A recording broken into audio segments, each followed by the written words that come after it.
కొల్లగొట్టేస్తున్నారు. అనుమతులు లేకుండా నడుస్తున్న క్రషర్లపై చర్యలేవి? ఓఆర్ఆర్ పరిధిలో అక్రమాలపై సర్వే నివేదిక పక్కకు. అధికారులకు ఫిర్యాదు చేసినా కనిపించని ఫలితం. మొత్తం దారుణం మామూలు కాదుగా. సిటీ సరౌండింగ్తో పాటు చాలా చోట్ల తెలంగాణలో ప్రధానంగా ఏంటంటే ఈ సిటీ సరౌండింగ్లే ఎక్కువ. ఇక్కడ యాదాద్రి భువనగిరి జిల్లా, తర్వాత ఇక్కడ ఏది మేడ్చల్ మల్కాజ్గిరి జిల్లా, ఇక్కడ వికారాబాద్ జిల్లా, ఇక్కడ రంగారెడ్డి జిల్లా, ఇక్కడ సంగారెడ్డి జిల్లా, ఈ చుట్టుపక్కల ఏదైతే జిల్లాలు ఉన్నాయో మొత్తం కూడా సిటీ సరౌండింగ్లో ఈ జిల్లాలలో మొత్తం క్రషర్ మిషన్లు మొత్తం దంద నడుస్తూ ఉంది. ఇక మామూలుగా కాదు, మొత్తం నిబంధనలకు వ్యతిరేకంగా, నిబంధనలకు విరుద్ధంగా. తర్వాత ప్రభుత్వ భూములు ఏవైతే ఉంటాయో, ప్రభుత్వ భూములు ఇప్పుడు వీళ్ళు 2 ఎకరాల వరకు ఇట్లా చేస్తా అని చెప్పి చెప్తుంటారు. మైనింగ్ కానీ లేకపోతే ఈ క్రషర్ మిషన్లు కానీ 2 ఎకరాలు చేస్తా, 10 ఎకరాలు చేస్తా అని చెప్పేసి 100 ఎకరాలు ఖతం చేస్తున్నారు. ఇప్పుడు ఏది ఇక్కడ గట్కేసర్ దగ్గర, ఈ గట్కేసర్ దగ్గర మొత్తం ఖతం పట్టించేస్తున్నారు. ఆడ అనుమతులు ఉన్నదేమో కొంత, వీళ్ళు చేసేదేమో 80-85% చేస్తున్నారు ఎక్కువ. దీంతో 100 ఎకరాల భూములు మొత్తం కూడా ఖతమైపోతున్నాయి. అక్కడ క్రషర్లు బిషర్లు అంతా మొత్తం ఆగమాగం ఉన్నది పరిస్థితి. కాబట్టి దీనిపైన ప్రత్యేకంగా దృష్టి పెట్టాల్సిన అవసరం ఉన్నది. మా దగ్గర చాలా ఆధారాలు ఉన్నాయి దీనికి సంబంధించి, కావాలంటే ఇస్తాం. అంటే దీనికి ఎక్కడెక్కడ మైనింగ్ నడుస్తూ ఉంది, తర్వాత ఎక్కడెక్కడ క్రషర్లు నడుస్తూ ఉన్నాయి, ఈ క్రషర్లతోటి అక్రమంగా ఇవి నడుస్తున్నాయి, వాటికి సంబంధించిన అన్నీ కూడా ఉన్నాయి. అలా పనిచేసేటువంటి కార్యక్రమం ఉన్నది. ఇంకా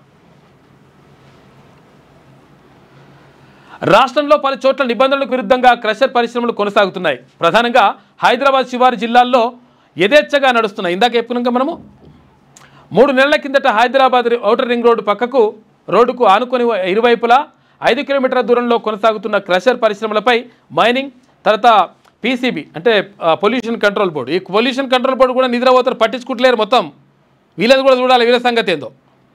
ఇక్కడ మైనింగ్ అధికారులు కూడా అలా మారుతూ ఉన్నారు ఇప్పుడు. కానీ పని చేసేది లేదు, పీకేది లేదు. మంచిగా కమిషన్లు వాళ్ళు పైసలు ఇచ్చితే తీసుకొని ఇవన్నీ కథలు చేస్తూ ఉన్నారు. ఇలా పని చేసేది ఉన్నది. హైదరాబాద్ ఔటర్ రింగ్ రోడ్ పక్కకు రోడ్డుకు ఆనుకొని ఉన్న ఇరువైపులా ఉన్నటువంటి 5 కిలోమీటర్ల దూరంలో కొనసాగుతున్న క్రషర్ పరిశ్రమలపై మైనింగ్, పీసీబీ అధికారులు 3 బృందాలుగా ఏర్పడి సర్వే చేశారు. సుమారు 180కి పైగా నిబంధనలకు విరుద్ధంగా నడుస్తున్న పరిశ్రమలను గుర్తించి నివేదిక రూపొందించారు. కానీ వీళ్ళు ఏం చేసేది లేదు, పీకేది లేదు. వీళ్ళు ఈ పొల్యూషన్ కంట్రోల్ బోర్డు వాళ్ళు, తర్వాత ఇక్కడ ఇక్కడ ఈ మైనింగ్ వాళ్ళు, ఇవన్నీ లంగ కథలు నడుస్తూ ఉంటాయి. అలా కొంతమంది ఉంటారన్నమాట, ఉండి ఏం చేయలేము. అవి వాళ్ళు కోర్టుకు వెళ్ళినరు, ఈ కీటుకు వెళ్ళినరు, మరి పీకనీకా మీరు ఉన్నది ఏం చేయడానికి? అక్కడ మొత్తం అక్రమం నడుస్తూ ఉందిరా బాబు అని చెప్పేసి లెటర్లు కూడా ఇచ్చేసి రకరకాలుగా ఇట్లా చేస్తే కనీసం పట్టించుకోకుండా ఈ లంగా కథలు పడుకుంటా మళ్ళీ ఇంకా వాళ్ళు కోర్టుకు వెళ్తున్నారు, లేకపోతే ఇట్లా అవుతున్నది, లేకపోతే నిబంధనలకు ఇంతే ఉన్నది, మేము కొలవలేకపోతున్నాం, పీకుతున్నారా? మరి మీరు ఉన్నదే అందుకు కదా. ఇక పొల్యూషన్ కంట్రోల్ బోర్డు, ఈ పొల్యూషన్ కంట్రోల్ బోర్డు ఉంటుంది. ఇక్కడ ఏవి నడిచినా కానీ వాళ్ళు పట్టించుకోరు. ఎన్ని లెటర్లు ఇచ్చినా కానీ సపరేట్ కూసునుడు, అక్కడ నుంచి రాగానే కోట్ల మింగుడు, సపరేట్ కూసునుడు. ఈ లంగాలందరూ కూడా మొత్తం బయటకు తీయాలి. అరే ఎన్నిసార్లు కనీసం అవి లెటర్లు కూడా ఇచ్చేసి, అండ్ ప్రజాప్రతినిధులు లెటర్లు ఇస్తే కూడా కనీసం పక్కకు పెట్టి పాడే మొత్తం ఏదంటే చేసేస్తున్నారు కథలు. ఒక్కొక్కరు తొక్కాలి కొడుకులు నతలు. ఎందుకు పీక్తాను కా మీకు ఉద్యోగాలు చేసేది? గడ్డి పీక్తున్నారా నాయన? తర్వాత అది లేదండి, ఇది లేదండి, అవి అక్రమంగా నడుస్తున్నాయని తెలుసు. ఇన్ని పైసలు రాగానే కమిషన్ కొట్టి సపరేట్ కూర్చుంటే నష్టపోయేది ఇక్కడ మొత్తం ప్రజలు నష్టపోతున్నాం. తెలంగాణ గవర్నమెంట్ భూములు కూడా కబ్జా పెట్టేసి ఖతం చేస్తున్నారు వీళ్ళు.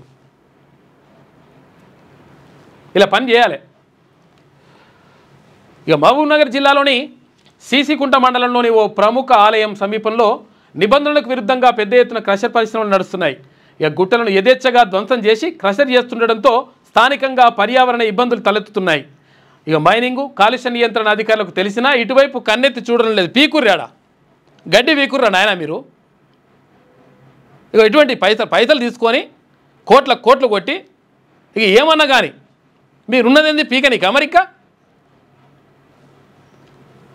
మేడ్చల్ మల్కాజ్గిరి జిల్లాలోని షామీర్పేట గ్రామ పరిధిలో కొన్నేళ్లుగా అక్రమ క్రషర్ పరిశ్రమ నడుస్తోందని, వెంటనే చర్యలు తీసుకోవాలని స్థానికులు కొందరు ఇటీవల జిల్లా కలెక్టర్కు విజ్ఞప్తి చేశారు. గతంలో ఓ సంస్థ నిర్మాణానికి కంకర సరఫరా కోసం అనుమతులు తీసుకొని గడువు ముగిసినా ఇంకా కొనసాగిస్తున్నాయని వెల్లడించారు. ఇక మైనింగ్, కాలుష్య నియంత్రణ మండలి అధికారులకు ఫిర్యాదు చేసినా పట్టించుకోవడం లేదని కలెక్టర్ దృష్టికి తీసుకెళ్లినారు. కలెక్టర్ తీసుకొని మీరు మైనింగ్ అధికారులకు తర్వాత పీసీబీ పొల్యూషన్ కంట్రోల్ బోర్డులోకి రాస్తాడు ఆయన. రాసిన తర్వాత వాళ్ళు సపరేక మంచిగా తడిబట్టేసుకొని కూర్చుంటారు. ఏవో ఇక్కడ ఏది సంగారెడ్డి జిల్లాలో ఇట్లా నడుస్తున్నారా నాయన అని చెప్పేసి అక్కడ మైనింగ్ అధికారులకు మైనింగ్ ఆఫీసర్లకు అక్కడ పోయి కమిషన్ అందరినీ కూడా కలిస్తే సైలేసి తప్పుడు లేదు. వాళ్ళ దగ్గర పైసలు తీసుకొని వీళ్ళు సపడే కూర్చుంటారు. కొడుకులను ఒక్కొక్కరిని మొత్తం గుంజాలి వీళ్ళని లక్షలు జీతాలు మింగి. అక్కడ ఇప్పుడు పొల్యూషన్ కంట్రోల్ బోర్డు సప్పుడు ఇయ్యాడు, తర్వాత వీళ్ళు సప్పుడు ఇయ్యారు. ఇలా పని చేయాలి అసలు యాక్చువల్గా. వీళ్ళు ఏమున్నాయి ఏం కథ అసలు యాక్చువల్గా మొత్తం రెడీ చేసేసి వీళ్ళ కథ ఏముంది, ఇలా అక్రమాస్తులు ఏమున్నాయి అన్నీ మొత్తం బయట తీయాలి. ఈ ఆఫీసర్లు ఓడోడు ఉండవు వీళ్ళంతా లంగ కథలు పడతారు. అరే ఎన్నిసార్లు కనీసం కంప్లైంట్ చేస్తే కనీసం దాని గురించి పట్టించుకునే లేదు, పీకేది లేదు. కొల్లగొట్టేస్తారు మొత్తం కథం. ఇక ప్రభుత్వ భూములు ప్రభుత్వంకి సంబంధించినటువంటి మైనింగ్స్ మొత్తం కూడా కథం చేసి పడేస్తారు. మీ వ్యాపారం అభివృద్ధి కావాలని కోరుకుంటున్నారా? అయితే వెంటనే క్యూనస్ని సంప్రదించండి. Schools, colleges, banks, shops, office promotions, land promotions, political promotions, restaurant promotions, hospital promotions, పుట్టినరోజు వేడుకలు, శుభకార్యాలు, వ్యాపారాలు ఏవైనా, సందర్భం ఏదైనా ఇప్పుడే క్యూనస్ ద్వారా తెలియజేయండి. మీ వ్యాపారాన్ని అభివృద్ధి చేసుకోండి.